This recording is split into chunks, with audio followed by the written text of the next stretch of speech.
Bueno, pues vamos a empezar. Muy buenas tardes a todas y a todos. Muchísimas gracias por vuestra asistencia. Vamos a llamarnos de tú si no os importa, no hay problema. Quería, en primer lugar, mi nombre es Andrés Torquemada, soy el director de AMIF, de la Asociación a Favor de Personas con Discapacidad de la Policía Nacional, y quería, en primer lugar, agradecer a la Comisaría Provincial de Albacete, a su comisario provincial, así como a todo su equipo, que nos ha facilitado, pues muy amablemente, todos los recursos, tanto técnicos como humanos, que posibilitan que esta tarde estemos aquí en esta sesión informativa. Y previamente quería dar unas breves pinceladas de nuestra asociación para aquellos que no la conozcan. AMIF nace en el año 1982, por lo tanto estamos ya este año, la verdad, de celebración, porque es el 40 aniversario de constitución de nuestra entidad.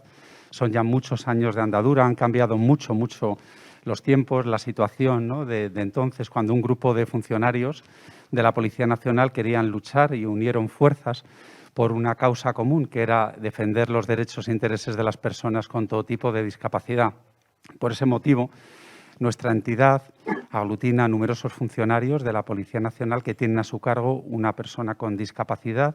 Normalmente es un hijo, en ocasiones es el cónyuge o bien el propio funcionario al que le ha sobrevenido una discapacidad. Como decía, desde entonces ha cambiado mucho la situación en España, ¿no?, en nuestro país, en relación con la discapacidad, ya no solo la evolución del propio término que todos conocemos, ¿no?, hasta que hemos llegado a la actualidad con términos como pues diversidad funcional, personas con capacidades diferentes. En fin, yo creo que se han dado pasos importantes, pero todavía nos enfrentamos a un reto que es muy relevante para poder conseguir una verdadera igualdad de derechos para las personas con discapacidad. Desgraciadamente, aún existen desigualdades y, por ese motivo, con actividades como la de esta tarde, yo creo que damos pasos firmes para que las personas con discapacidad para las que trabajamos tengan esa situación en la sociedad que merecen, ¿no?, como ciudadanos de pleno derecho. Nuestra entidad tiene una peculiaridad, y es que, al ser de un colectivo de la Policía Nacional, pues tiene una gran dispersión geográfica de todos sus beneficiarios, tanto socios numerarios, que son aquellos que tienen a su cargo una persona con discapacidad, y con los que contamos de una forma directa para prestar nuestros servicios. En la actualidad son cerca de 1.000, alrededor de 1.000 personas con discapacidad las que atendemos, distribuidas por todas las comunidades autónomas, y predomina la discapacidad intelectual. A continuación, la discapacidad física u orgánica y, por último, la discapacidad sensorial. Contamos con nuestra sede en Madrid. Hemos estado muchísimos años, hasta el mes de diciembre pasado, en la Comisaría Centro de Madrid, y recientemente, en diciembre, como decía, nos han trasladado al complejo policial de Canillas. Eso es una ciudad no policial, y en uno de esos edificios de la División Económica y Técnica, en la planta baja, está ubicada nuestra nueva sede. Ofrecemos diversos servicios, entre los que destaca la orientación e información a todas las personas que tienen contacto con nuestra asociación. Informamos de los recursos que existen o hacemos derivaciones. Por ello, estamos en contacto con numerosas entidades del sector, así como con administraciones públicas. Llevamos a cabo un programa de apoyo y orientación a las familias que incluye la atención psicológica, los programas de respiro familiar. Asimismo, contamos con un club de ocio, programas de ocio para las personas con discapacidad, porque son muy importantes hoy día y desde hace ya mucho tiempo, ¿no?, contar con recursos también de ocio para las personas beneficiarias de nuestra entidad. Por otro lado, un servicio de inserción laboral, que yo creo que es importante, ¿no? La situación es complicada y aún se agrava más cuando es una persona con discapacidad, y además, si es mujer, se agrava también, como todos sabemos, esta situación, ¿no? Al final son personas que en muchas ocasiones se encuentran en riesgo de exclusión social. Por otro lado, llevamos también un programa de voluntariado, que cada vez hay que fomentarlo más, ¿no? El voluntariado es muy importante, la acción solidaria en España, y yo creo que también es un ejemplo a mí de ir sumando y creando una bolsa de voluntariado que, de alguna manera, participa en varias de las actividades que llevamos a cabo. Y, también contamos con un programa de sensibilización, de captación de fondos. Evidentemente, como entidad sin ánimo de lucro que somos, presentamos proyectos a entidades públicas y privadas. Estamos haciendo muchísimo hincapié en la formación, tanto interna para nuestros beneficiarios como también externa a la Policía Nacional. Y en este sentido quería destacar un proyecto que es muy interesante, que llevamos ya desarrollando 3 años en colaboración con el Ministerio de Derechos Sociales y Agenda 2030. Y es un proyecto de formación a la Policía Nacional. Se trata de formar, es concretamente de intervención policial en el ámbito de la discapacidad, que ha organizado AMIF en colaboración con la División de Formación y Perfeccionamiento de la Policía. Se ha conseguido que tengamos ese respaldo y que se haya incluido como un curso más dentro de la programación anual que ofrece la Dirección General de la Policía. Y la verdad que hemos formado ya más de 5.000 funcionarios. Son píldoras formativas, es un curso de formación online básica en el ámbito de la discapacidad, en el que intervienen profesionales del ámbito de la educación, del ámbito universitario, de la judicatura, fiscalía y las entidades que trabajan para las personas, para y por las personas, ¿no?, con discapacidad. Y, bueno, lo estamos abriendo además a otras fuerzas y cuerpos de seguridad. Nos parece vital, ¿no?, como un paso más en nuestra sociedad, que la policía se haya implicado también en esta formación específica para, en esa intervención de su día a día, ver cómo tienen que trabajar, ¿no?, con las personas con discapacidad. A veces hay muchísima dificultad en detectar determinados rasgos o características dependiendo del tipo de discapacidad, y es muy importante que la policía esté al tanto, ¿no?, de esa situación, porque la persona con discapacidad puede ser un presunto infractor o ha podido cometer cualquier delito, pero también es víctima, ¿no? Y en ese doble sentido la policía se ha implicado de una forma muy directa en esta formación, en este ámbito. Bueno, quería reseñarlo. Y decir también que nuestra entidad cuenta, además de la sede de Madrid, como os comentaba, con una delegación en Extremadura, con sede en Badajoz, también en Almería y en Murcia. Estamos haciendo y seguimos, ¿no?, consiguiendo que más personas se sumen a nuestra asociación con la figura del delegado, que es policía que quiera ser un nexo de unión en aquellas provincias para dar a conocer lo que llevamos a cabo, lo que hacemos y, en definitiva, sumar a más personas a nuestro proyecto. La charla de esta tarde, la conferencia, está enmarcada dentro de un proyecto que ha sido subvencionado por el Ministerio de Exteriores, Unión Europea y Cooperación, y, en definitiva, se trata de impartir una serie de charlas que tienen que ver con un tema que siempre ha preocupado a todas nuestras familias. Recordáis que hace tiempo se hablaba de la incapacitación judicial, ahora mismo ha habido unos cambios normativos importantes y se habla de modificación judicial de la capacidad de obrar y todo lo que ello ha supuesto en el ordenamiento jurídico, en diversa normativa, ¿no?, de las leyes españolas. Ahora nos lo explicará el ponente, ¿no? Ha tenido una repercusión importante y yo creo que es un tema que siempre está ahí y las familias nos han mostrado el interés por abordar este asunto. Quería decir también que, además de la asociación, que ya cumple 40 años en el presente ejercicio, contamos con una fundación que tiene como fines específicos la defensa de los derechos e intereses de las personas con discapacidad y mejorar su calidad de vida. Y esta fundación nace 10 años después que la asociación, en 1992, y tiene como patrimonio esencial una residencia que está ubicada en la región de Murcia, concretamente en Santiago de la Ribera. Allí acogemos a 42 personas que nos deriva la Administración Pública. Son personas gravemente afectadas con una discapacidad intelectual y otras discapacidades asociadas.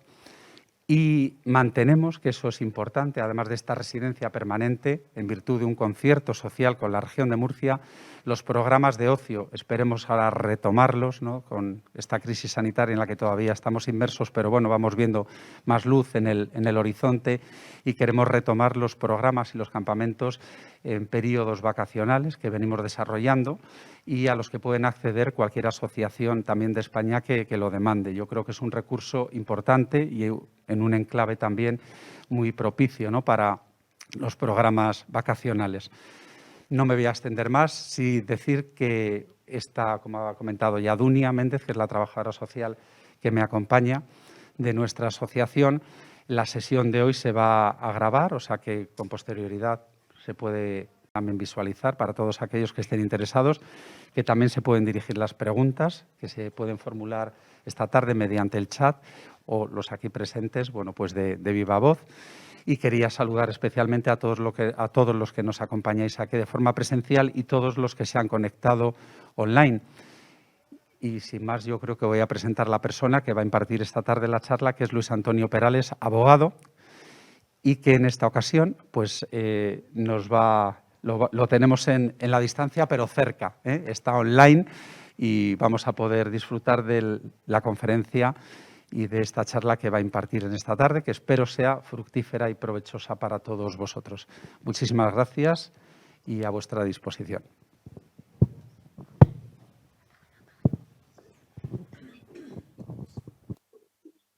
Buenas tardes.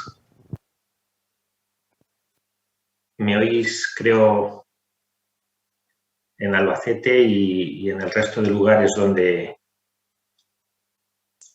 estéis ubicados, ya que es una conferencia que va a ser online, retransmitida a varios puntos. Me vais a permitir, en primer lugar, agradecer a Andrés, al presidente de AMAFIP, y a Dunia, persona que contactó conmigo. Me vais a agradecer la posibilidad de haberme dirigido a vosotros desde Madrid.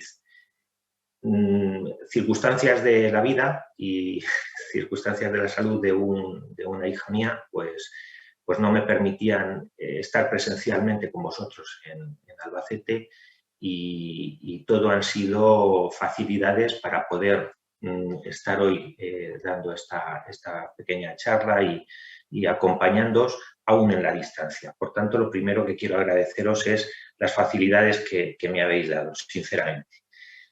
En segundo lugar, como no, agradecer a AMAFIP contar conmigo para estar hoy con vosotros y felicitar por los 40 años que cumplís como asociación.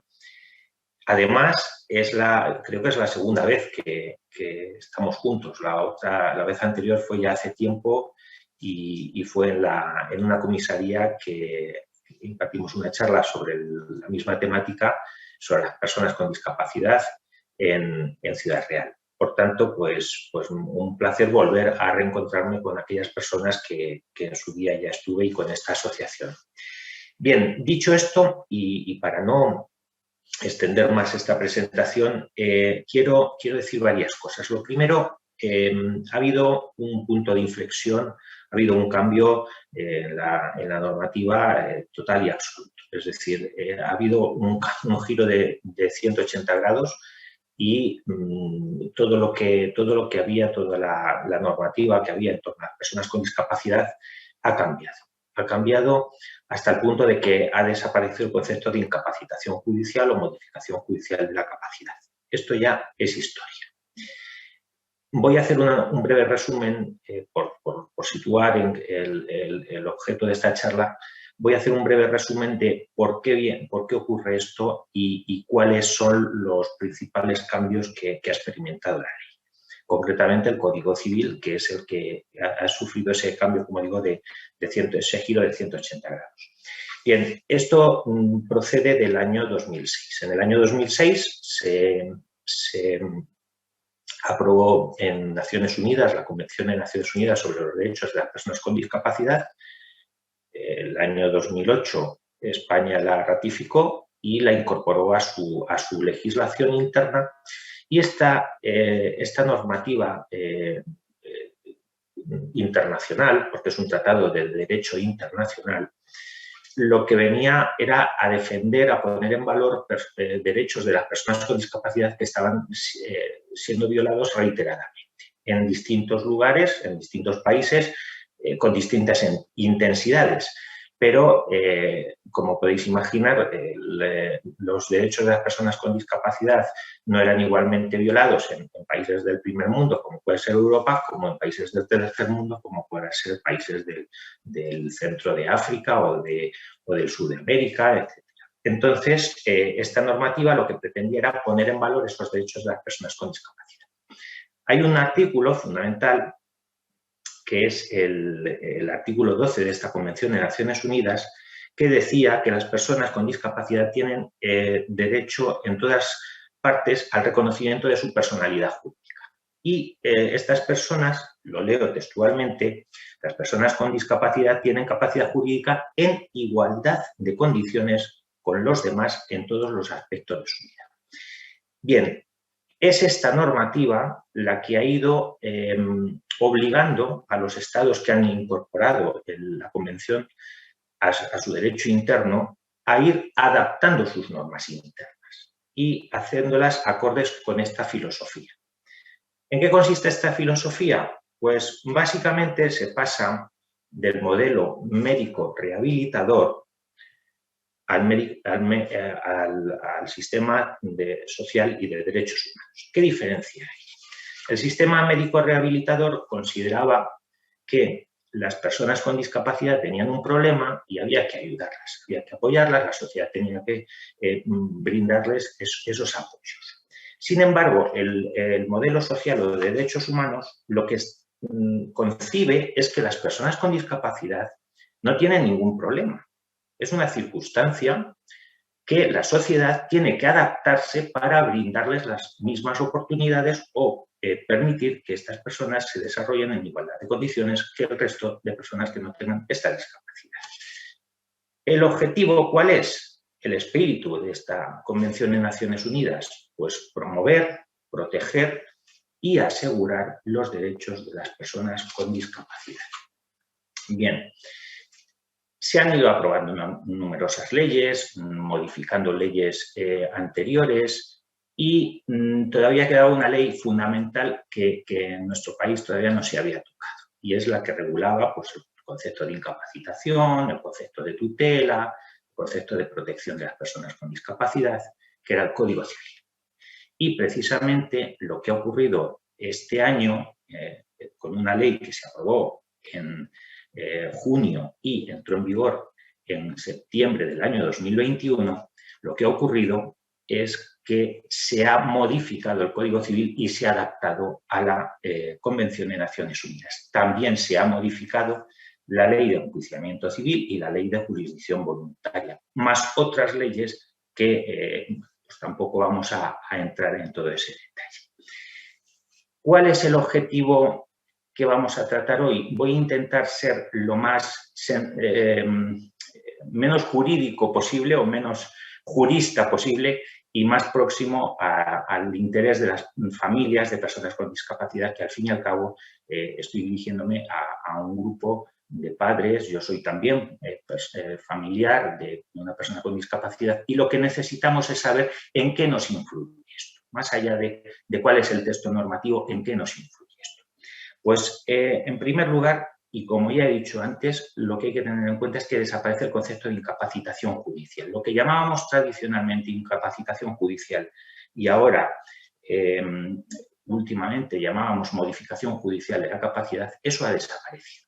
Ya no se puede incapacitar a ninguna persona por razón de discapacidad. ¿Qué es lo que ocurre? Pues que se establece un sistema de apoyos, es decir, las personas en función de sus necesidades, de su discapacidad, sea de mayor nivel o de menor nivel, pues necesitarán unos apoyos para proyectarse. Nos encontraremos con personas que necesiten unos apoyos muy puntuales para determinados actos y personas que necesitan unos apoyos muy extensos, personas con grandes necesidades de apoyo, que es el concepto con el que ahora llamamos a las personas con una discapacidad más severa. Bien, pues el sistema lo que pretende es potenciar al máximo a la persona, que la persona se proyecte por sí misma en la medida de sus posibilidades. Y allá donde esta persona ya no pueda desempeñar sus funciones, las necesidades que le imponga el día a día, hay que se apoye en terceros. De esta manera, lo que buscaremos es que estos apoyos, estas medidas de apoyo, sean se impongan o se utilizan dentro de parámetros de necesidad y proporcionalidad. Es decir, solo cuando sea necesario y proporcionalmente a las necesidades que tenga. Es decir, si una persona necesita muchos apoyos, se le darán muchos apoyos, pero si no necesita muchos apoyos, pues se le darán menos, ¿no? Ese es el objetivo. ¿Qué busca esto? Pues que la persona sea protagonista de su propia vida. Y aquí os cuento cuestiones que todos creo que somos conocedores de ellas. Había personas con muchas capacidades, con mucha necesidad de proyectarse y, sin embargo, habían sido incapacitadas total y absolutamente por una sentencia judicial, y había un tercero que era el que tomaba decisiones en nombre de ellos o sustituyendo su voluntad. Es decir, se les frenaba la posibilidad de proyectarse en su propia vida. Esto lo que busca ahora es que al máximo de sus posibilidades cada persona sea dueña de su vida, de sus decisiones. Incluso aunque los padres o los hermanos o los familiares cercanos consideremos que pueda equivocarse, pero también tienen ese derecho a equivocarse. Esto es lo que busca esta nueva ley. Y hay unas figuras que han desaparecido y hay unas figuras que han aparecido o que se han potenciado, si bien ya existían. Por ejemplo, ¿qué figuras han desaparecido? A día de hoy ya no existe la patria potestad en las figuras prorrogada o rehabilitada. Sabéis que los que seáis padres de un hijo con discapacidad mayor de edad, los padres tenemos la representación legal de nuestros hijos hasta que cumplen los 18 años, que es la edad en la cual ellos son autónomos. Pero si había una discapacidad y se le promovía un proceso judicial, se le incapacitaba, se le modificaba su capacidad, y lo que ocurría es que se prorrogaba o se rehabilitaba según se hubiese promovido el expediente antes de los 18 años o después de los 18 años, se le prorrogaba o se le rehabilitaba la patria potestad a los padres. Y los padres eran los representantes legales del hijo con discapacidad. Bueno, pues esta figura ya ha desaparecido, ya no existe. La patria potestad se circunscribe exclusivamente a hijos menores de edad. Otra figura que desaparece, la tutela. La tutela para hijos mayores de edad. Es decir, la tutela, por ejemplo, si tenemos el caso de un menor que pues sus padres no están por circunstancias, por un accidente, porque desaparecen, porque abandonan al menor, sabéis que existe la tutela de menores por terceras personas que pueden ser entidades públicas o personas físicas o jurídicas. Bueno, esa se mantiene. Ahora, esa tutela que existía cuando a un hijo nuestro se le promovía el expediente de incapacidad y ya no estaban los padres y se nombraba un tutor, que podría ser perfectamente un hermano, pues el concepto de tutor desaparece. Ya veremos ahora estas situaciones que existían antes, cómo se van a gestionar a partir de ahora con la nueva. Pero el concepto de tutela desaparece. Las figuras que aparecen o que se generan a partir de se potencian a partir de esta nueva ley son la guarda de hecho, figura que ya existía pero ahora se le da una mayor importancia, la curatela, que es la figura más predominante o estrella de esta nueva legislación, y el defensor judicial. Antes de entrar a hablar de esta guarda de hecho, de esta curatela o de este defensor judicial, lo que voy a hablar es de lo que llamamos las medidas voluntarias. Vamos a ver. Cabe la posibilidad de que tengamos una persona con discapacidad que tenga bastante capacidad y sepa por sí misma que hay determinadas áreas de su vida en las cuales necesita apoyo. Necesita apoyos para tomar decisiones de tipo económico o para determinadas toma de decisiones de índole de la salud, por ejemplo. Bueno, pues en esos casos la propia persona con discapacidad podrá hacer un acto muy sencillo que es dirigirse a una notaría, a un notario, Decirle, mire usted, señor notario, yo soy una persona que considero que para determinados actos, concretamente para estos, quiero recibir apoyos y quiero que la persona que me apoye sea esta persona. O, por ejemplo, también puede decir quién no quiere recibir apoyo. Puede tachar a personas a las que no quiere que le apoyen o que le ayuden. Bien, pues esta situación ahora es posible y a esto llamamos medidas voluntarias. Estamos hablando de perfiles de personas con discapacidad, con una discapacidad muy ligera, muy límite, pero que son conscientes de que necesitan apoyos en determinadas áreas. Esto se salva pues, con ese documento notarial. A partir de ese momento, la persona que tiene que recibir los apoyos, cuando tenga que realizar un acto en el que debe ser apoyada según el criterio suyo, pues lo utilizará ese documento, ese poder, y el apoderado, la persona que tenga que prestar los apoyos, pues será quien asista con la persona con discapacidad a la realización del acto en cuestión. Y luego, esas son las medidas voluntarias, como digo. Y luego están unas medidas que no son voluntarias, que son las llamadas judiciales. Hay tres, que las he mencionado antes, la guarda de hecho, la curatela y el defensor judicial. Vamos a centrarnos en la guarda de hecho. La guarda de hecho existía ya, digo, en el anterior Código Civil, estaba regulada, estaba contemplada, pero era una figura poco, casi testimonial, aparecía en el Código Civil de forma testimonial. Ahora se le da una importancia. ¿Qué es la guarda de hecho? Pues una situación que de forma natural se está dando. Por ejemplo, imaginemos, yo creo que es bueno hablar con ejemplos porque es la forma más visible de entender las cosas. Imaginemos pues el caso de un padre que está con su hijo en casa, viviendo de forma natural, un hermano, con otro hermano, y en todas las acciones que hay que desempeñar a favor de la persona con discapacidad, pues está actuando el hermano, el padre, el guardador de hecho, que llamaríamos.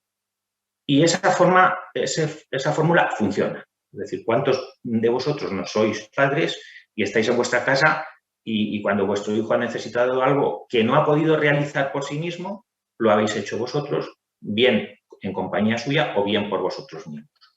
Bueno, pues si eso funciona, vamos a dejarlo estar. Y esa fórmula podemos mantenerla durante todo el tiempo que siga funcionando y no sea necesario hacer otros actos de otra naturaleza distinta. La guarda de hecho, bien es cierto que si en algún momento hay que realizar un acto que no pueda hacer la persona con discapacidad por sí misma porque no sea capaz de comprender el acto. Imaginemos que la persona con discapacidad tiene que aceptar una herencia, hay que ir a una notaría y el notario percibe claramente que esa persona no es consciente del acto que va a realizar, no puede autorizarlo, ¿vale? Entonces, el guardador de hecho tampoco tiene potestad para realizar el acto en nombre o en apoyo de esa persona. Por lo tanto, habrá que acudir a una medida judicial distinta, ¿de acuerdo? En este sentido, pues tenemos otras dos fórmulas, que son la curatela y el defensor judicial. La curatela es la fórmula pues, estrella, como he dicho, o la mayor apuesta de esta reforma legislativa. La curatela, por situarla en el texto normativo anterior, por diferenciarla de lo que era la tutela, os hago un breve paréntesis. Bueno, pues la tutela era una figura en la cual el tutor sustituía la voluntad del tutelado, el tutor representaba al tutelado sin necesidad de que concurriese la presencia o la voluntad de la persona con discapacidad, del tutelado. En la curatela, por el contrario, no era una figura de sustitución, era una figura de complemento de capacidad. Es decir, si había que realizar un acto, el curador tenía que ir junto con el curatelado, junto con la persona con discapacidad, y con el concurso de ambas partes, de ambas voluntades, pues se completaba el acto, la voluntad necesaria para el desempeño del acto. Es decir, si había que aceptar una herencia, el tutor podía ir solo, sin necesidad que fuese el tutelado. Sin embargo, en el caso de la curatela, el curador tenía que ir con el curatelado, con la persona con discapacidad. La persona con discapacidad daba su visto bueno y el curador también apoyaba o refrendaba ese acto. Bien, pues la curatela en este caso se sigue manteniendo con esa perspectiva de complemento o un apoyo necesario para completar la capacidad de la persona con discapacidad. Se le impone por ley, en todos los casos y concretamente al curador, digo en todos los casos en los que se preste un apoyo, se le impone por ley que se respete la voluntad, deseos y preferencias de la persona a quien se apoya. Eso es muy importante. Eso es un tema que también ha sido un cambio de filosofía. Antes se buscaba el mayor interés de la persona, pero ahora no se busca el mayor interés. Lo que hay que buscar es los deseos, voluntades y preferencias de la persona. Probablemente, en algunos casos, esos deseos o esas preferencias no sean las más adecuadas según nuestro criterio, pero son sus gustos. Yo siempre pongo, cuando me dirijo a familias hablando de este tema, yo pongo un ejemplo que creo que es simpático o no, pero es cierto. Lo he dicho muchas veces, digo, yo me acuerdo cuando muchos hijos se van a casar o conocen a una chica o una chica conoce a un chico y muchas veces pues los padres dicen, hombre, es que no es la persona que más le conviene porque le convendría una persona de estas características o de otras. Bien, pues probablemente los padres lleven razón, pero quien se va a casar es el hijo o la hija. Y quien tiene que primar, la voluntad de quien tiene que primar, los deseos y las preferencias de quien tiene que tomar la decisión, es las del hijo, no las de los padres. En el caso de las personas con discapacidad, muchas veces ocurría un paternalismo, una superprotección, y esto lo hablo desde el cariño, no lo digo como reprimenda, pero sí es cierto que veíamos a la persona con discapacidad vulnerable y queríamos imprimir nuestro criterio. Cuando esa persona, pues a lo mejor se le imponía un criterio distinto al suyo propio. Bien, pues con esta reforma legislativa, la persona prestadora de apoyos en cualquiera de sus modalidades de las que os estoy hablando, tiene que buscar siempre la preferencia de la persona con discapacidad. El otro día veía un caso concreto en el cual una chiquita que estaba apoyada, recibiendo apoyos de una entidad, pues tomó la decisión de cambiar de domicilio, estaba viviendo en un centro residencial, por razones de la pandemia, pues se fue a la casa de sus padres, bueno, de su padre ya había fallecido, de su madre, y el entorno familiar no había sido favorable inicialmente, y ella había salido del entorno familiar precisamente porque no era favorable. Pero tomó la decisión, con motivo de la pandemia, bueno, la decisión casi obligada de regresar al domicilio. Y bueno, habían cambiado las cosas. Y había criterios de profesionales que decían, hombre, aconsejamos que vuelva al entorno donde se ha estado hasta ahora, en el entorno residencial, porque hay una mayor proyección, porque ahí va a crecer mejor intelectualmente, porque va a desarrollarse mejor, una mujer con muchas posibilidades. Pero ella, en su expresión, lo que siempre refería era que quería estar en casa, que quería estar en casa con su madre, con su hermano, que quería buscar actividades, pero dentro de ese entorno. Bueno, pues con la anterior ley en la mano, probablemente la decisión que hubiese primado hubiese sido la del prestador de apoyos, la de ese tutor o curador.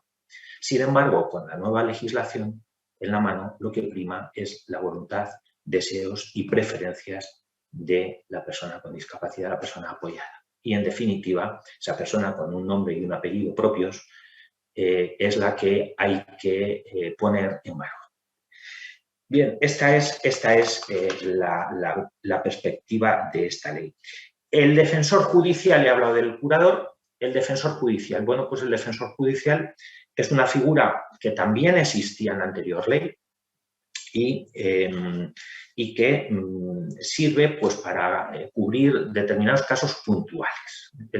El curador tiene una vocación más de permanencia, pero el defensor judicial es más para casos puntuales. Por ejemplo, pues, cuando hay un conflicto de intereses. Imaginemos una persona que está prestando apoyos, curador, a un curatelado, a una persona con discapacidad, y en un determinado momento un hermano que le presta los apoyos al otro, bajo la figura de curador. Y en un determinado momento tienen que heredar los dos y son coherederos de una ascendiente, de un padre, de la madre, del abuelo, etc. Evidentemente hay un conflicto de intereses porque los dos concurren como herederos. En esos casos está previsto que se nombre un defensor judicial para que en ese caso en concreto represente a la persona con discapacidad o asista, apoye a la persona con discapacidad. Otro caso también pues, que puede ocurrir, pues mientras que se determinan qué persona es idónea para prestar apoyos, pues se puede buscar, en una situación de necesidad extrema, pues se puede buscar un defensor judicial que probablemente sea una figura que haya que recurrir a la administración pública para que establezca esa medida de apoyo temporal hasta que se busque realmente quién va a ser el apoyo definitivo. Y pues también el defensor judicial podría ocurrir que se necesitase en el caso, por ejemplo, que he dicho antes de la guarda de hecho. Un guardador de hecho y una persona con discapacidad, un padre y un hijo, o un hermano y una hermana, que viven juntos, que son personas que uno recibe apoyos y el otro los presta, y en un determinado momento, a lo largo de toda su vida, no necesitan ningún acto jurídico de trascendencia, ni ningún acto de ningún tipo con trascendencia suficiente como para instaurar la figura de un curador. Pero en un determinado momento, hay que realizar ese acto, puntualmente. Por ejemplo, pues, tiene que aceptar una herencia, imaginemos. O comprar un inmueble, una casa, no sé. Pues para ese acto concreto se le puede designar por parte del juzgado un defensor judicial. Le asiste en ese acto concreto y ese defensor judicial puede ser el propio guardador, de hecho, pero tiene que ir con la supervisión del juzgado, del fiscal y de todos los protocolos, todos los procedimientos que establece la ley para verificar que esa acción, que esa actuación se va a hacer conforme a la legalidad vigente. Bien, pues esta es la figura del defensor judicial. Muy importante, esta ley ha establecido una prohibición.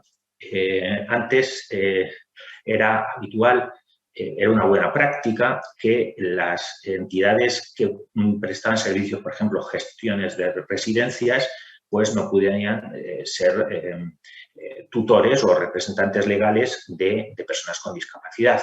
Ahora, eso que antes era una buena práctica, ahora es una prohibición. Es decir, la ley, el nuevo Código Civil dice que las entidades prestadoras de servicios no pueden representar cargos de apoyo a personas con discapacidad, la figura de curador o defensor judicial, etc.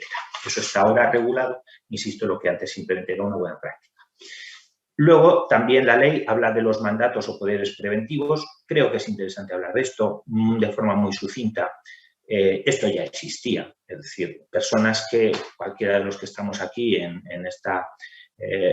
este momento interconectados, podemos sufrir un accidente, podemos tener una enfermedad degenerativa o cualquier circunstancia que nos incapacite, inhabilite para tomar decisiones. Bueno, pues podríamos hacer una especie de previsión de esa situación y ante notario decir que en caso de que ocurra, pues, quien queremos que nos preste los apoyos, esos apoyos de los que he estado hablando, y quien también no queremos que nos los preste en ningún caso y en qué medida queremos que tomen las decisiones o qué tipo de decisiones queremos que tomen en determinados casos. Es decir, diseñar un poco ese posible futuro que pueda llegarnos.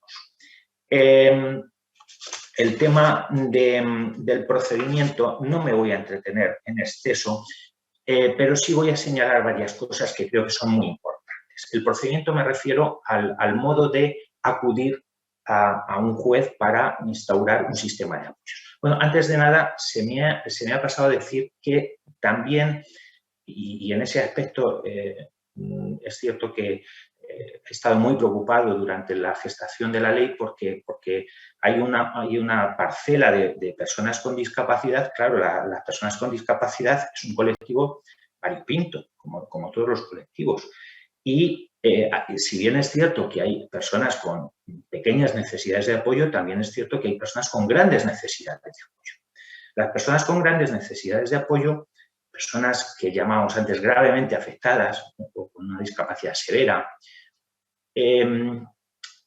no tenían que verse excluidas de esta nueva regulación. Evidentemente, tenían que estar protegidas. Y para esas personas se instaura lo que llamamos la curatela representativa. ¿Qué es la curatela representativa? Pues más o menos lo que antes era la figura del tutor. Con una diferencia.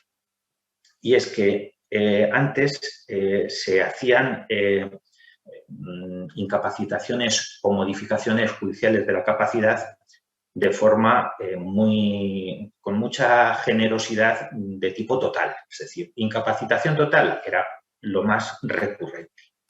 Una incapacitación parcial y nombramiento de un curador para determinados actos era algo muy poco frecuente. Ahora va a ser al contrario. Es decir, siempre se va a mirar que todo lo que pueda hacer la persona se le respete y a partir de donde esa persona necesita apoyos, ahí se le proporcionan esos apoyos, esas medidas de apoyo de las que hemos estado hablando. Sin embargo, si hay una persona que realmente necesita apoyos extensos para prácticamente todo, entonces existe la figura de la curatela representativa, con lo cual el curador representativo vendrá a ejercer una labor prácticamente equiparable a la que antes era el tutor. Pero, insisto, solo para aquellos casos que sean extremadamente necesarios, nítidamente necesarios. Como decía, volviendo al tema del procedimiento, ahora el procedimiento es un procedimiento de jurisdicción voluntaria, no es un procedimiento contencioso. Un procedimiento contencioso era un procedimiento que se iniciaba con una demanda, con el demandado era una persona con discapacidad, a esa persona había que darle traslado de la demanda para que se opusiese, en fin, era un formato más hostil, y ahora el formato que se ha elegido para el establecimiento de apoyos a personas con discapacidad, pues es un procedimiento más laxo, no es un procedimiento tan rígido, es un procedimiento de jurisdicción voluntaria, como digo, en el cual la persona va a ser también protagonista en ese proceso. Y esto es muy importante, es aquí donde quiero poner un poco el acento. La persona tiene derecho a saber si un procedimiento él es el protagonista de ese procedimiento, ¿en qué consiste ese procedimiento? Y la ley establece que se le tienen que brindar todos los apoyos durante el proceso para que sea consciente y conocedor de lo que ocurre. Y así establece figuras como un facilitador, es decir, si la persona en cuestión con discapacidad hay alguien que sabe hacerle llegar los mensajes de una u otra forma, pues podrá entrar en el procedimiento como intermediario para hacerle llegar ese mensaje de lo que va ocurriendo a la persona. Y también para que la persona con discapacidad pueda volcar sus pretensiones en la medida de lo posible a ese procedimiento. Esto antes era impensable. De hecho, si alguno de vosotros que estéis, o alguno de ustedes que están escuchando esta charla, pues recordarán que cuando procedieron a la incapacitación de su hijo o modificación de la capacidad según los años, se ha llamado de una forma o de otra, pues prácticamente el hijo pasó por el forense, por una entrevista con el juez y poco más. Pero no fue consciente de todo lo que ocurría en el proceso. Ahora sí, ahora es necesario. Además, la ley establece como obligación que los jueces en la sentencia, cuando haya medidas judiciales, no las voluntarias, de las que hemos hablado, cuando haya medidas judiciales de apoyo, el juez tiene que establecer con qué periodicidad hay que revisarlas. Porque puede ocurrir que la discapacidad que hoy consideramos que necesita apoyos para 4 cosas, el día de mañana necesite apoyos para otras 4 más, porque ha habido un deterioro, o puede ser que haya habido una evolución y donde antes necesitaba apoyos, más apoyos, ahora necesite menos apoyos. Entonces, las sentencias tienen que ser revisables con cierta frecuencia y eso lo establecerá la propia sentencia. Y finalmente también el procedimiento establece que si hay una oposición, hay un enfrentamiento, pues ese procedimiento de jurisdicción voluntaria pues se transformará en un verbal y pues se discutirán los puntos en litigio, los puntos opuestos. Bien, y poco más de todo esto. Una cosa importante es que ahora también nos podemos plantear qué ocurre con las sentencias que tenemos. Es decir, muchos de vosotros, muchos de ustedes dirán, bueno, yo tengo una sentencia, ¿ahora qué ocurre? Ese régimen transitorio que ha establecido la ley, lo que viene a decir es, si estábamos ante una... bueno, lo primero es que exige que se revisen todas las sentencias, pero claro, eso es un trabajo de mucho tiempo. Y ese trabajo, pues evidentemente, no se abordará en unos meses ni en pocos años, tardará.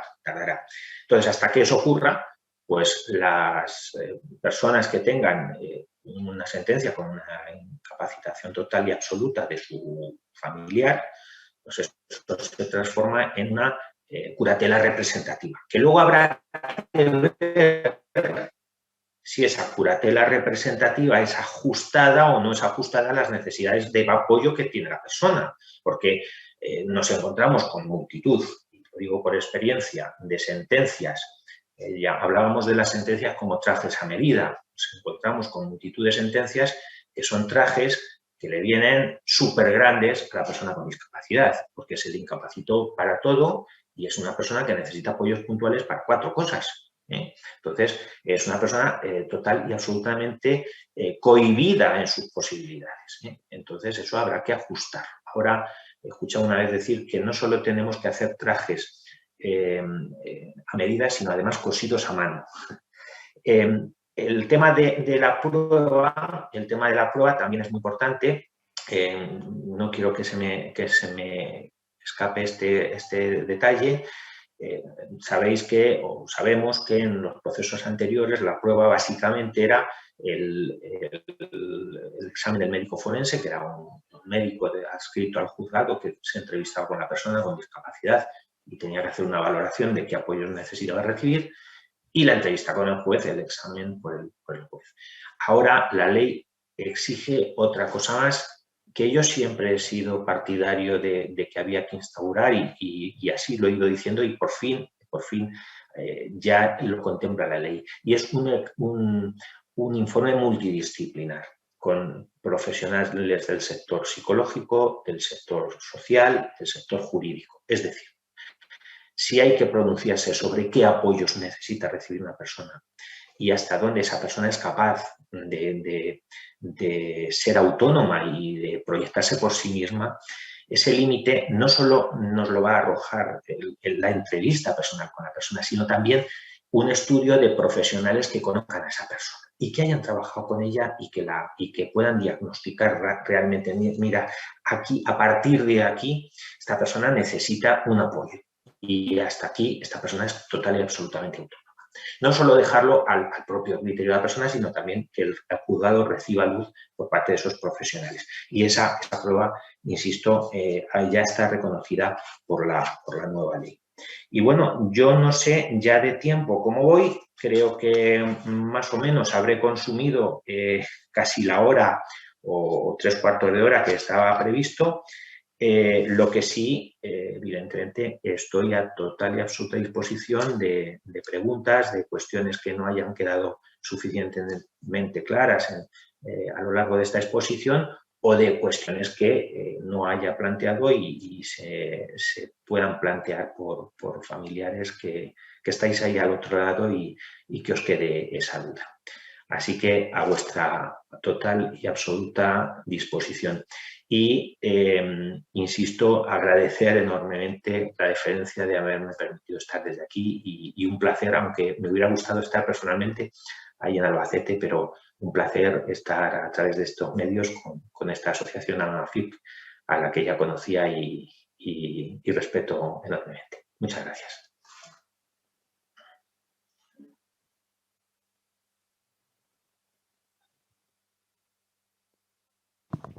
Sí, ahora. Muchas gracias, Luis Antonio. Pues vamos a dar paso al turno de preguntas, mientras vemos si ha llegado alguna mediante el chat. Los que estáis aquí presentes, ¿tenéis alguna pregunta para dirigir al...? Pues vamos a pasar. Gracias. ¿Quién tiene la pregunta? He sacado el tema, ¿me oyen ustedes? De las herencias, por ejemplo, una de las cosas. Entonces yo digo, yo tengo un hijo que soy yo la tutora, ¿vale? Entonces lo vivo de cerca. Yo como madre, y durante 20 y tantos o 30 años, porque tiene ya 42, el seguimiento, yo considero que mi hijo no es capaz para eso. Y él por sí puede ir al notario, y con qué criterio un notario va a decir si mi hijo está o no capacitado para esa gestión. Y otra cosita más, en ese caso, yo como madre, que lo quiero proteger, pues solamente le dejo de herencia la legítima. Y lo demás, ya veré yo cómo mi hijo va a tener cubiertas sus necesidades. Porque si es en igualdad de condiciones como otra persona, y yo, durante el recorrido que lleva, que es muy largo y muy penoso, considero que no, un señor notario con todas las capacidades del mundo, porque vaya allí mi hijo, puede él saber, yo lo dejo un poco ahí en el aire. Por favor, contésteme. Eso es un problema para mí, porque no lo veo que mi hijo es responsable para eso.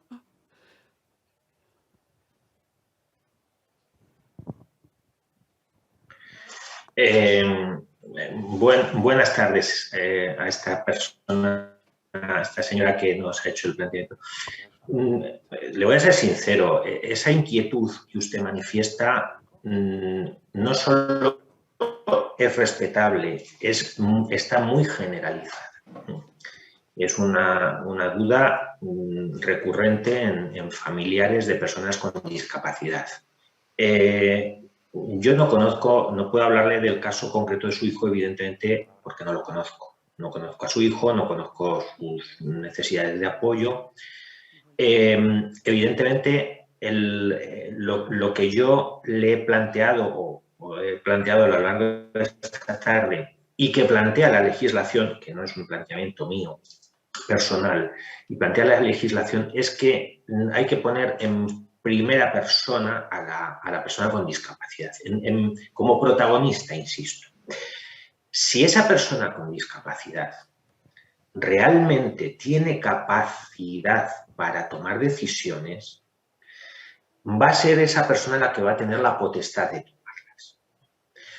Si esa persona con discapacidad no tiene capacidad de comprender, no tiene la madurez de conocimientos suficiente como para determinadas tomas de decisión, evidentemente no podrá tomarlas por sí misma. Lo que dice la ley entonces es que quien las tome apoyando a esa persona tendrá que poner por encima de todo o en primer lugar los deseos, preferencias y voluntad de la persona en cuestión. Esto es lo que dice la ley. Ahora bien, vamos al caso práctico. Como me dice, es decir, yo ya no puedo ceñir o circunscribir la voluntad de mi hijo por una sentencia de declaración de incapacidad, que es lo que me está diciendo usted, que antes sí se podía y ahora no se puede. Entonces va a haber un agente, un tercero, que va a ser un notario en un determinado momento en el que vamos a firmar una herencia. Y va a reunir a todos, porque las herencias se firman, la aceptación de una herencia y el reparto de una herencia se firman en la notaría, y el señor notario va a tener que valorar a las personas que se sienten a su alrededor y tendrá que decidir si son personas que son conscientes o no son conscientes del acto que van a realizar. Esa labor no la va a hacer ahora el notario y antes no la hacía. Esa labor la hacen siempre los notarios. Es decir, pero no pensemos en personas con discapacidad, pensemos en una persona persona con una determinada edad, con una enfermedad degenerativa, Alzheimer, con un deterioro cognitivo, que se le sienta allí, la llevan en una silla o de forma autónoma, lo sientan enfrente del notario y el notario está leyendo y tiene que hacer un juicio de capacidad de todos los que vamos a firmar. Y puede ser que vea que esa persona, usted sabe, hace preguntas evidentemente dirigidas a valorar si esta persona es consciente o no. Diga, ¿usted cómo se llama? ¿Cuál es su nombre? ¿Conoce al fallecido, al causante? ¿Conoce la herencia? ¿Conoce cómo se está repartiendo? Esa labor la tiene el notario siempre, no ahora, desde esta aprobación de la ley, sino la tiene siempre. Lo que ocurre es que antes, si veía síntomas de que una persona tenía una discapacidad, decía, a ver, esta persona, ¿quién es el tutor? ¿O tenéis la incapacitación hecha? Si no, pues os vais a jugar y luego la hacéis. Ahora no. Ahora lo que tiene que hacer el notario es valorar si esa persona es capaz o no es capaz de comprender lo que va a firmar. Y es una responsabilidad que tiene ese notario. Y eso lo saben ellos. Y no les ha gustado mucho asumir esta responsabilidad. Algunos mejor, algunos más que a otros, pero es una cuestión que se les ha derivado a ellos. Y si la persona es capaz de comprender el acto y toma una decisión, eso es respetable. Ahora, si esa persona no es capaz de comprender el acto, no es capaz de tomar una decisión consciente, acertada o desacertada, pero consciente de lo que va a firmar, entonces el notario tendrá que frenar esa firma y derivar a que se le nombre o bien un curador o bien un defensor judicial, si es que no lo tiene ya nombrado. ¿Que esto nos guste o no nos guste? Evidentemente hay opiniones para todo. Yo puedo decirles que con un ánimo de protección, como dice usted, un buen criterio, no se lo discuto, pues quizá no lo vemos bien. Ahora también a lo mejor hay personas con discapacidad que pueden explicarle, que digan, oye, mira, es que yo antes no podía tomar decisiones, es que yo quería una cosa y el tutor decía otra y era lo que decía el tutor, que a lo mejor el tutor era mi padre o mi madre, pero ahora ya sí voy a poder tomar las decisiones y podré equivocarme, pero va a ser mi decisión. Y hay personas que, aun teniendo discapacidad intelectual, tienen también ese anhelo de toma de decisiones.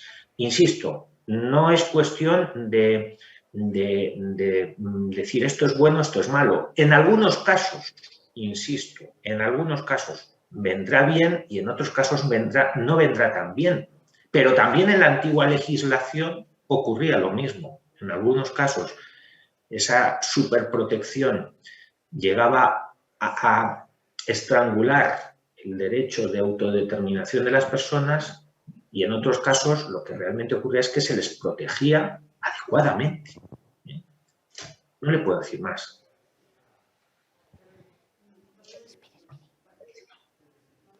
¿Continúa?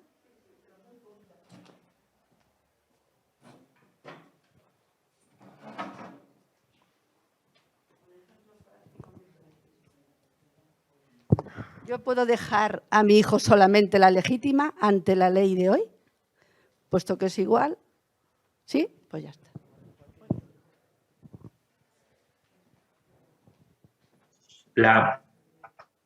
El derecho sucesorio, que es el que regula en el Código Civil, la parcela que regula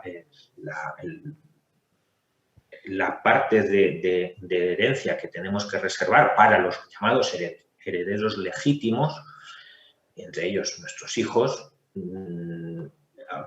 permanece invariable y, por tanto, a un hijo, el que tiene discapacidad, como cualquier otro, hay que reservarle la parte de legítima estricta, que es una tercera parte de mi herencia.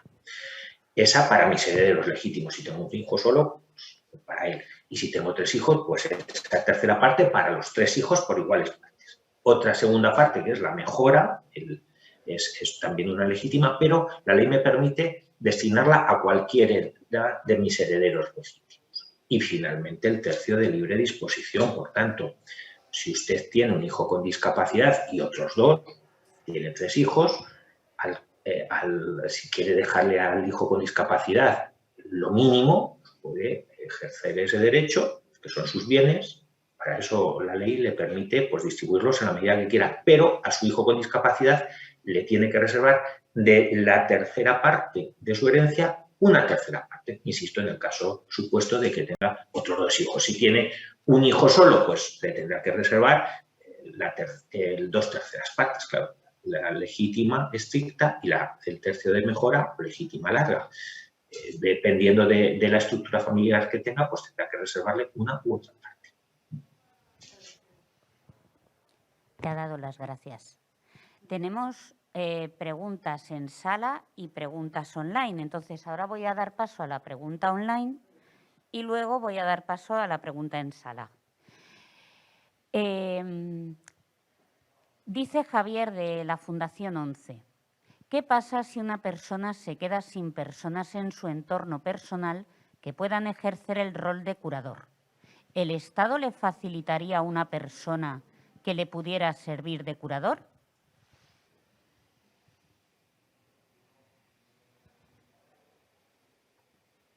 Sí, vamos a ver. Efectivamente, esto ha permanecido invariable. En la anterior legislación ya estaba regulado. El Estado siempre tiene una función subsidiaria, es decir, en primer lugar siempre se ha intentado que sean personas del entorno quien desempeñen los cargos, en este caso quien realicen las medidas de apoyo, que es el nuevo concepto.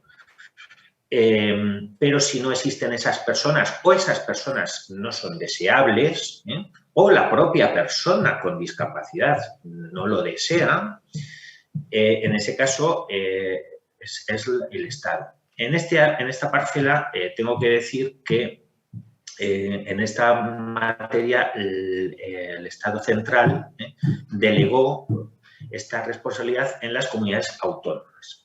Y es cada comunidad autónoma la que gestiona este cometido. En función de qué comunidad autónoma hablemos, pues hay algunas que lo gestionan por sus propios medios. Por ejemplo, en Madrid está la Agencia Madrileña de Tutela, que asume tutelas, bueno, ahora ya no se lleva para llamar tutelas, pero no le han cambiado el nombre todavía, que asume cargos de esta naturaleza.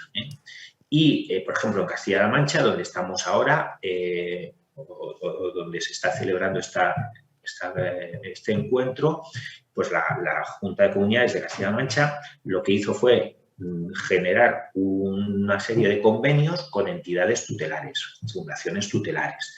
Y en vez de dotarse de recursos propios la administración, pues realiza convenios de colaboración con entidades tutelares y esas entidades son las que desempeñan esa función de brindar apoyos. En Castilla-La Mancha, por ejemplo, tenemos una fundación que presta apoyos a personas con discapacidad intelectual, que es FUTUCAM, Fundación Tutelar de Castilla-La Mancha, que en breve cambiará también su nombre porque estamos en un proceso de cambio y pronto desaparecerá el nombre de tutela y tutelar y todo lo que derivado de esto desaparecerá. Para, por ejemplo, personas mayores está la Fundación Mayores, para personas con enfermedad mental está la Fundación Madre, digo en Castilla-La Mancha. Y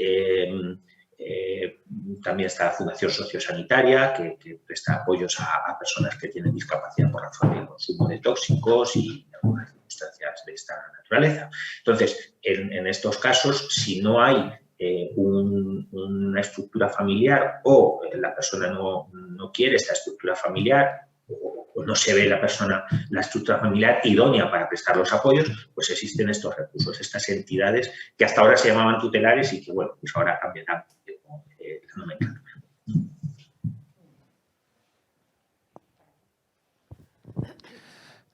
Hola, buenas tardes. Soy Pepe, soy educador de AFAE, del Centro de Rehabilitación Psicosocial y Laboral de Atención a Personas con Enfermedad Mental de aquí de Albacete y tenía, no sé, unas dudas o te voy a hacer unas reflexiones que he entendido yo y no soy muy experto en derecho, pero quería que me las aclararas. Hemos hablado de medidas voluntarias, en las personas pueden ir al notario a firmar estas medidas y has dicho que las entidades que prestan servicios, ¿verdad? Está prohibido ser tutores, ser representantes. O sea, una persona que esté atendida allí en estos centros no puede representarlo o puede negarse también la entidad prestadora de servicios de prestar esos apoyos. No sé, un poco que lo explicaran mejor. Y luego otra reflexión dentro de las medidas judiciales. No sé, me da la sensación de que antes solo se acudía a estas medidas judiciales cuando era muy, muy necesario para una incapacidad judicial muy más severa. No sé si lo he entendido mal o es así también. Ahora, en la guarda de hecho, lo has establecido como medida judicial, ¿verdad? Que se pueden dar los apoyos de forma natural. No sé, hay mucha gente que está prestando estos servicios de manera natural, un padre, un hermano, y no hay ninguna medida judicial por medio. No sé si me he explicado. Gracias.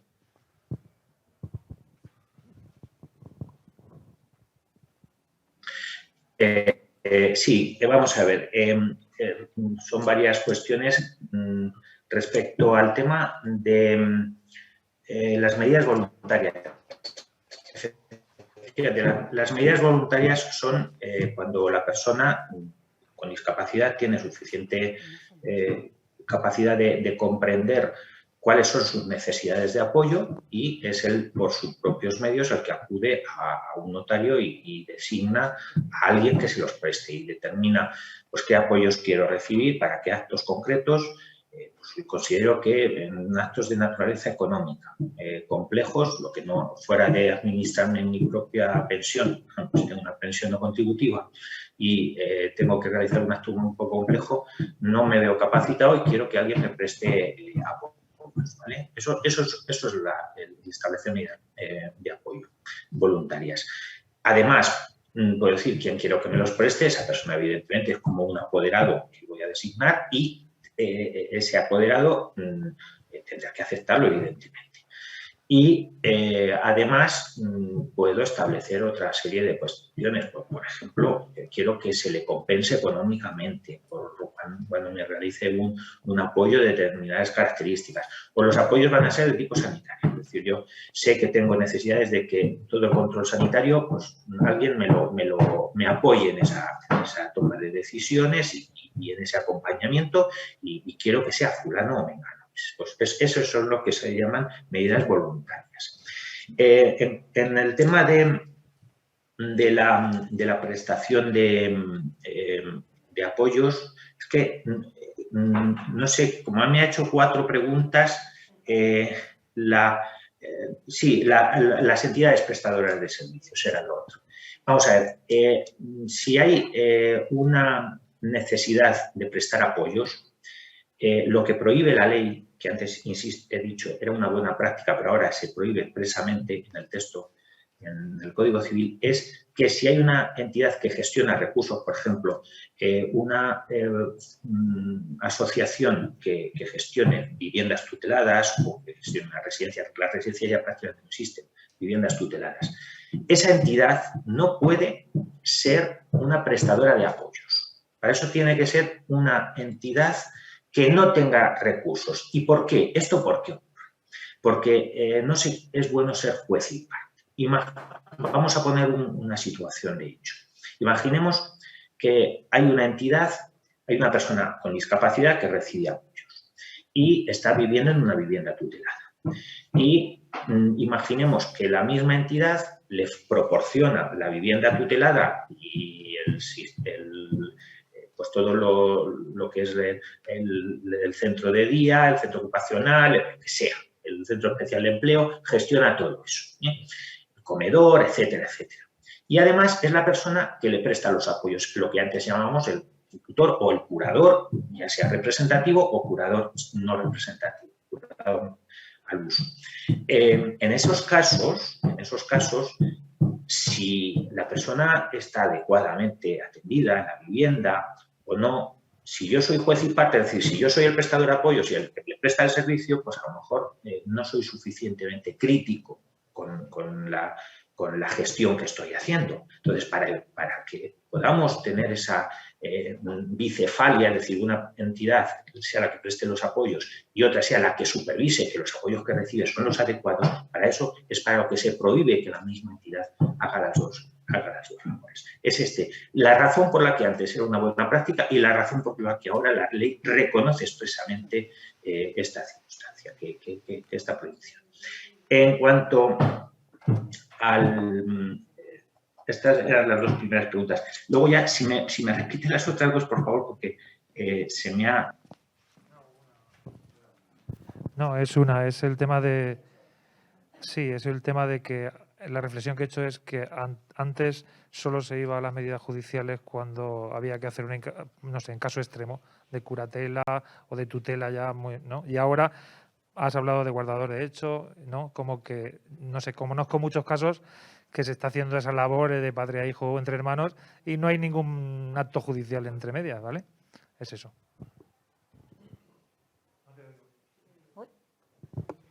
No se te oye. No, disculpa, ahora ya lo tengo claro. Sí, vamos a ver, la guarda de hecho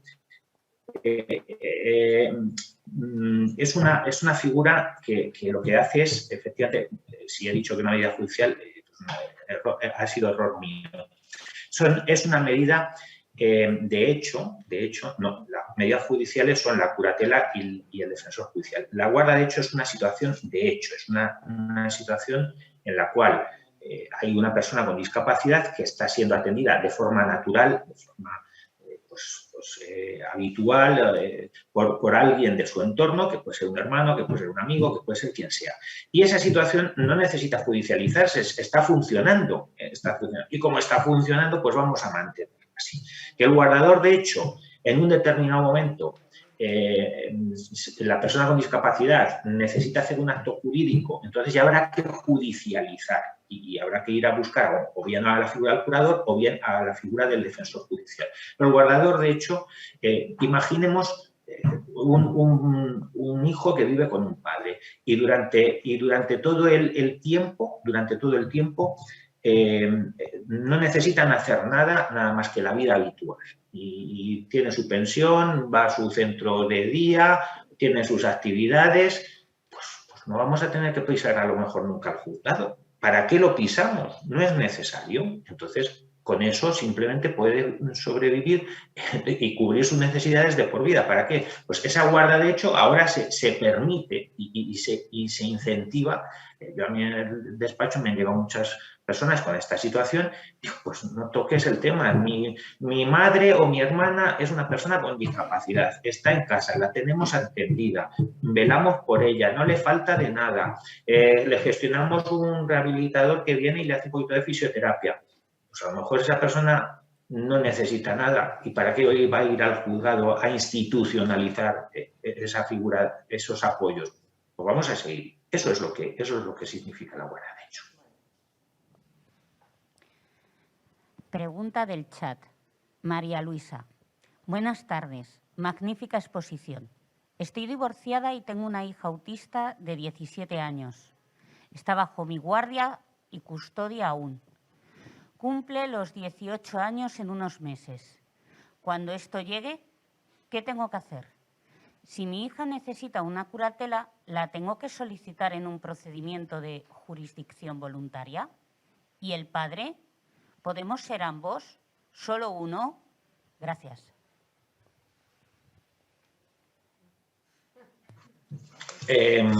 Vamos a ver. Lo primero, si tiene 17 años, va a cumplir 18, me remito a lo que acabo de decir. Imaginemos que dice que la tiene bajo su guardia y custodia, ¿vale? Si usted tiene a su hija bajo su guardia y custodia y está funcionando y no necesita ningún acto específico su hija que tenga que pasar por un juzgado, es decir, que el día a día no les requiere más necesidades, pues en principio yo no iría al juzgado. Prolongaría esa situación que tienen ahora, la prolongaría en el tiempo. El día de mañana, si necesitan ir al juzgado es porque pues, haya que aceptar una herencia, porque haya que gestionar un patrimonio, porque haya que tomar decisiones de naturaleza económica, pero si a día de hoy eso no es necesario y pueden continuar, pues continúen. Yo eso es mi primer consejo. En caso de que sea necesario, perdón, ir al juzgado porque mi hija necesita institucionalizar unos apoyos y esto pues, nos obliga a instaurar la figura de un curador, por ejemplo, un curador representativo en el caso de que su hija tenga una discapacidad, una persona con grandes necesidades de apoyo, pues el juzgado tendrá que tomar la decisión quién va a prestar esos apoyos, para qué se va a prestar apoyo y quién va a prestar los apoyos. Si hay una situación en la que el padre y la madre están divorciados y no hay una convivencia, pero viven los dos, me aventuraría mucho a acertar cuál va a ser el veredicto de un juez, pero a priori si la madre es la que ha venido conviviendo y hay una normalidad en esa convivencia, pues será la madre la que preste los apoyos, no el padre. Que haya un derecho del padre a visitar a su hija, a verla, si es una situación normalizada, pues evidentemente debe fomentarse estas visitas por el bien de la hija, por el bien del padre. Ahora ya, si hablamos de situaciones especiales en las que esa convivencia no es favorable o se determina por un juez que no, pues ya eso ya es otra órbita que desconozco. Evidentemente no conozco todos los detalles del caso. Pero, insisto, con esta ley y a modo de clave, con esta ley, a priori, antes nuestro consejo era inmediatamente que cumpla 18 años nuestro hijo, hay que ir al juzgado a buscarle una incapacitación total o parcial y un tutor o un curador. Eso era por rehabilitar la patria potestad. Esa era la forma de proteger. La clave ahora ha variado. Mi consejo, en todo caso, es, mientras que no necesite nada, mientras que sus necesidades están cubiertas, mientras que el día a día está normalizado, no vayamos a ningún sitio, vamos a seguir viviendo, vamos a seguir prestándole esos apoyos, ese cariño y esos servicios que le estamos prestando de forma natural. Y ya, en caso concreto, si es una persona con grandes necesidades de apoyo, que sabemos que sí o sí va a necesitar una persona de referencia que le preste esos apoyos, pues podemos irnos al juzgado e institucionalizar pues la figura del curador, que es lo normal, la figura habitual. Pero en principio, ya digo, no tengamos esa prisa. Y otro motivo por el que digo que no tengamos esa prisa, y permítame, es porque quizá por prudencia, esto a lo mejor no lo debería decir, pero lo voy a decir, quizá por prudencia, como la ley es tan novedosa, también vamos a esperar un poco a ver cómo se asienta, cómo... Yo les he explicado, mi voluntad ha sido explicarles la filosofía del cambio normativo. ¿Hacia dónde vamos? ¿De dónde venimos y hacia dónde vamos? Las leyes luego las aplican los tribunales y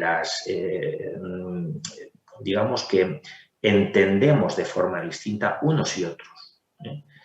Yo ahora mismo, y lo digo con toda franqueza, cuando alguien ha ido al despacho a pedirme consejo, le he dicho, de momento, espérate, si no tienes una urgencia, una necesidad apremiante de acudir al juzgado para instaurar apoyos a tu hijo, a tu familiar, a tu hermano, a quien sea, de momento no. Si no te urge, no vayas.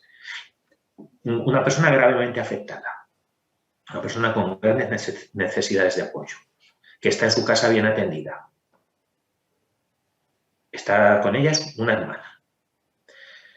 Esa persona no va a poder realizar ningún acto jurídico porque no tiene capacidad de comprensión ni tiene prácticamente solo la capacidad de respirar, comer y hacer sus necesidades vitales.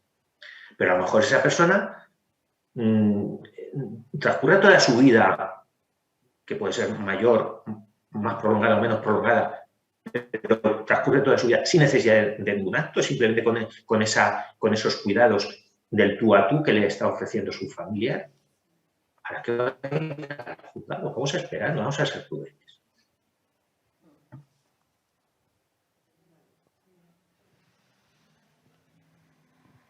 Marta, es de plena inclusión. En las medidas voluntarias, ¿los poderes notariales van a ser gratuitos para las personas con discapacidad que puedan decidir de quién o no recibir los apoyos? Muchas gracias, muy interesante.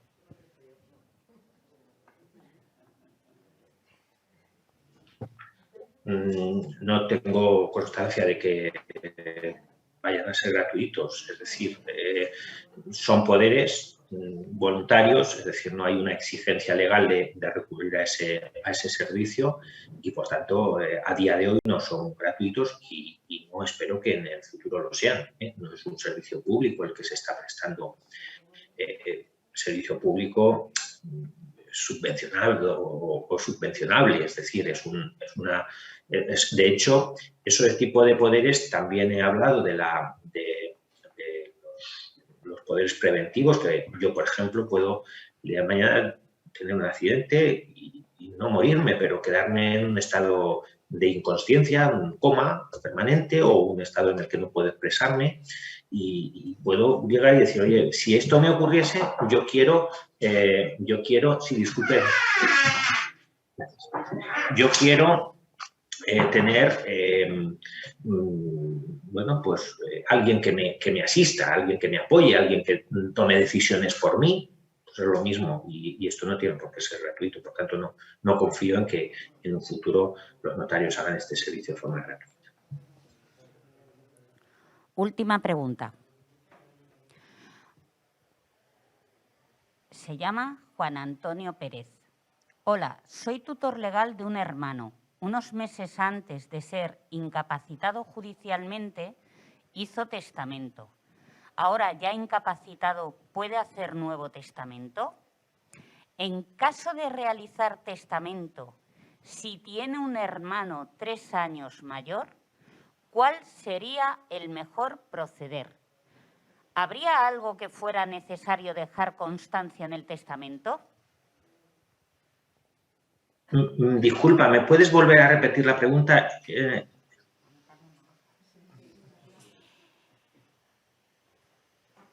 Unos meses antes de ser incapacitado judicialmente, hizo testamento. Ahora, ya incapacitado, ¿puede hacer nuevo testamento? Esta es la primera.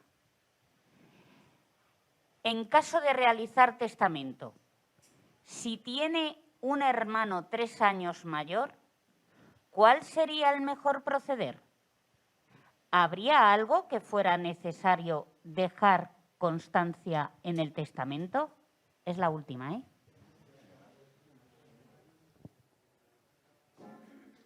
Sí. Aquí es una pregunta muy interesante porque es una materia en la que no he entrado y aprovecho para entrar. Respecto al tema del testamento, el testamento, la capacidad de otorgar testamento, según la anterior legislación, se conservaba, salvo que la sentencia de incapacidad o de modificación de la capacidad expresase puntualmente que la persona estaba privada de otorgar testamento. La prohibición de derechos ha desaparecido. La prohibición de derechos ha desaparecido absolutamente, con lo cual ya no se puede privar del derecho de tenencia de armas, del derecho de, bueno, el derecho de sufragio, del derecho de voto. Ya sabéis que se rehabilitó por una ley específica del 2018, pero no se puede privar del derecho a sacarse el carnet de conducir y tampoco de hacer testamento. Ojo, esto es lo que esta prohibición de derechos, salvo que, evidentemente, vaya a hacer un testamento y el notario, en ese juicio de capacidad que hacen siempre, hemos hablado antes, considere que yo no entiendo qué es un testamento y considere que no estoy capacitado para otorgarlo.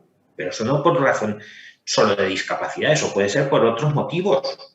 Yo puedo ir al notario con una situación, me llevan mis hijos con 80 años, con la facultades muy mermadas y me llaman mis hijos y me dicen que quiere hacer testamento mi padre y quiere decir unas cuantas cosas. El notario se va a quedar a solas con mi padre y va a decir, oiga, ¿usted sabe lo que es un testamento? Y puede ser que mi padre no sea capaz de explicar al notario lo que es un testamento y cómo quiere hacerlo. Por tanto, el juicio de capacidad va a ser negativo y va a decir el notario, no, este señor no puede testar. A día de hoy no puede testar. Con las personas con discapacidad va a ocurrir exactamente igual.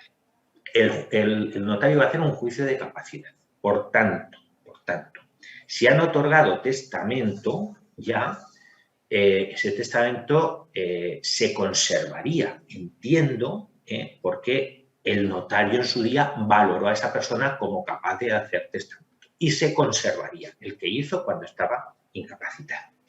Si, no obstante, a día de hoy vuelve a hacer testamento y el notario le vuelve a hacer un juicio de capacidad y considera que está plenamente en sus facultades para ese acto, pues evidentemente recogerá sus voluntades y hará ese testamento y lo comunicará al Ministerio de Actos de Última, al Departamento de Actos de Última Voluntad, al Registro de Actos de Última Voluntad. Si el notario ve que no tiene capacidad para transmitir esas voluntades, pues no lo recogerá y permanecerá vivo el último que se otorgó. Eso en cuanto a los testamentos. En cuanto a un testamento por un hermano mayor, bueno, decir varias cosas. Primero, los hermanos no somos herederos legítimos. Es decir, herederos legítimos son las líneas descendente y ascendente. Es decir, los hijos, los nietos, los padres, los abuelos. Los hermanos están en las líneas colaterales. Hermanos e hijos de hermanos, que son los sobrinos, están en líneas colaterales. Por tanto, aquí lo que tengo que decir es que un hermano mayor no es heredero legítimo. Si el testador, si la persona con discapacidad quiere que los bienes vayan para su hermano mayor, pues estará en todo su derecho de decirlo en testamento y hacerlo. Si no lo considera oportuno, por las razones que sean, estará también en su derecho. No podrá privar a unos hijos o a unos padres de la cuota legítima, porque son herederos legítimos, salvo que haya causa de desheredación. Pero, insisto, un hermano mayor. Ahora, es conveniente, es una cuestión subjetiva que yo no puedo valorar. Evidentemente, el testamento, como ya he dicho antes, es un acto personalísimo, nadie lo puede hacer en nombre de otro, es un acto que es propio, va intrínseco a la persona, y si él considera, la persona con discapacidad, el testador, considera que a su hermano le debe premiar dándole bienes, pues que lo haga. Si considera que no, pues es una cuestión absolutamente fuera de la capacidad mía de valoración. Y no sé si ha quedado suficientemente respondida a esta.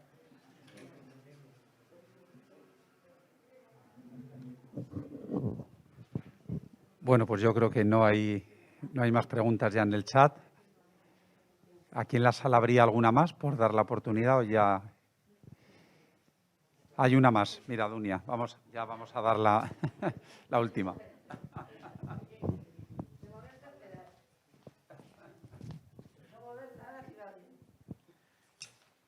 No solo en el tema del testamento, ¿no? Que si no hay ascendientes y descendientes serían sobrinos y tal, ¿no? Pero y al estar incapacitado podría ir al juzgado con su tutor o su defensor judicial ahora mismo, ¿no? Tendría que ser, no, o sea, o tendría que nombrarse alguien especial. No sé, es una duda que tengo ahí. Podría ser antes de que se le asigne un defensor judicial, ¿no? Si no se aplica la nueva ley, aún tiene un tutor, no se ha revisado, el tutor puede ir al notario a hacer el trámite. Perdón, pero ¿a qué trámite se refiere? ¿Al testamento? Sí. Al testamento. Sí, vamos a ver, el testamento, vuelvo a repetir, es un acto personalísimo, un acto que nadie podemos hacer en nombre de otros. no quiero generar confusión. En la antigua ley sí que había una sustitución de padres que tuvieran la patria potestad recuperada de sus hijos, que hacían un testamento en sustitución de sus hijos. Eso ya no es posible. La sustitución ejemplar que llamábamos, ¿vale? Entonces, el testamento es un acto personalísimo. Solo lo puede hacer uno de sí mismo respecto a sus propios bienes. ¿De acuerdo? Eso como premisa. Por tanto, ninguna persona, ningún familiar, ningún tutor, ni nadie que no sea la propia persona puede hacer testamento por otro. Eso, ya sea persona con discapacidad o persona sin discapacidad, es decir, para todos los españoles funciona así. Eso por un lado. Por otro lado, los hermanos e hijos de hermanos, sobrinos, no son herederos legítimos, como he dicho. ¿Esto qué significa? Esto significa, es decir, ¿qué es un heredero legítimo? Por ponerlo más sencillo. Herederos legítimos son aquellos que yo tengo, vamos a ponernos cada uno como protagonistas, que vamos a hacer un testamento. Si yo voy a hacer un testamento, los herederos legítimos son los que dice la ley, los que me dice la ley que no puedo privar de una parte de herencia. Entonces, mis herederos legítimos serían el cónyuge, en una parte muy pequeñita, mis descendientes, y ahí están los hijos y los nietos, etcétera, etcétera, y mis ascendientes si viven. Es decir, si no tengo descendientes, los legítimos son mis ascendientes. Primero, protege como legítimos a los descendientes y en ausencia de descendientes se va a los ascendientes. Padres, abuelos, etcétera. Los hermanos y sobrinos, hijos de hermanos, no son herederos legítimos. Es decir, si yo ahora mismo estoy soltero, no tengo hijos, no tengo padres, no tengo abuelos, no tengo nietos, no tengo nada, y tengo 3 hermanos, pues puedo tomar la decisión de darle parte de mis bienes o todos mis bienes a mis hermanos o no. Se lo puedo dar a un amigo, a una institución o a una ONG o a quien yo quiera. También se lo puedo dar a mis hermanos, evidentemente. Sin embargo, si yo voy a hacer testamento y tengo una hija, como en mi caso, no puedo privar a mi hija de la parte de herencia que la ley dice que tengo que reservar para ella. Luego hay una parte de herencia que ya llamamos libre disposición y esa la puedo destinar a quien yo quiera, un amigo, a una amiga, a una fundación o quien yo quiera. Pero la ley dice, a tu hija le tienes que reservar una parte. Y esto es así para todos, personas con discapacidad y personas sin discapacidad o sin discapacidad reconocida. Quiero decir, esto es así para todos los sujetos de derecho, los nacidos en España y que tengamos sujeción a la normativa española. Esa es la idea. No sé si queda suficientemente claro el concepto. Muy bien, pues ahora ya sí llegamos al final de esta sesión formativa e informativa. Agradecer nuevamente a todos los presentes y a los que nos han seguido online su asistencia. Y sí que recordar, por favor, os vamos a hacer llegar mañana por correo electrónico un cuestionario de evaluación, de satisfacción de la sesión de hoy. Es importante porque tenemos implantado un sistema de calidad en nuestra asociación, una certificación y, bueno, de cada una de las actividades tenemos que hacer las evaluaciones. Os pedimos, por favor, esa participación en que nos enviéis el cuestionario, ¿de acuerdo? Así que agradecemos nuevamente a Luis Antonio, al ponente y a la Comisaría Provincial de Albacete su apoyo y respaldo para que se haya podido llevar a cabo esta charla en la tarde de hoy. Y a todos muchísimas gracias y salud. Buenas tardes y a vuestra disposición desde AMIF. Gracias.